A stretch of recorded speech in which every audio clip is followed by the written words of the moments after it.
Topo Gigio c'è una ragione che hai raccontato, ma se ti va a dirla Sì, anche qui. certo, certo. No, allora io sono molto fiero di quel duetto perché proprio volevo ribadire, quando posso lo ribadisco sempre, che per me non era affatto una gag, era una cosa che si fondava su un ragionamento inerente alla musica, quello che mi interessa.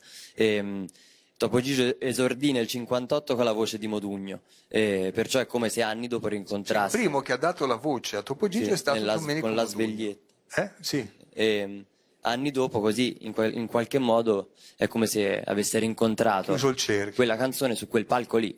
E Topo Gigio non era mai salito sul palco dell'Ariston.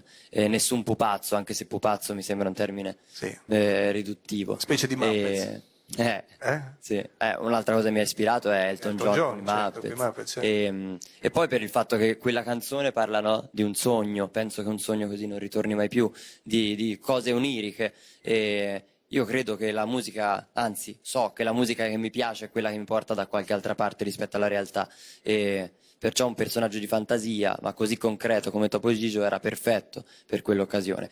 E aggiungo un'ultima Prego. cosa, che è una cosa anche legata a un tipo di televisione che io non ho vissuto perché non ero nato, ma ho recuperato guardando i filmati, di quella, la televisione degli anni 70, dalla Carrama, io penso anche ai monologhi di Benigni, come quando la faceva Mario Cioni, oppure Ciampi che faceva No, un programma si chiamava No, punto esclamativo, cioè pensa che programma punk che era. Quella televisione lì mi affascina perché non la rivedo oggi. Le facevano spesse le televisioni prima, larghe, erano pesanti e grandi dietro perché c'era più spazio forse per la fantasia. Oggi sempre più piatte, però probabilmente dentro ci sono dei posti dove si può inventare qualcosa ancora oggi.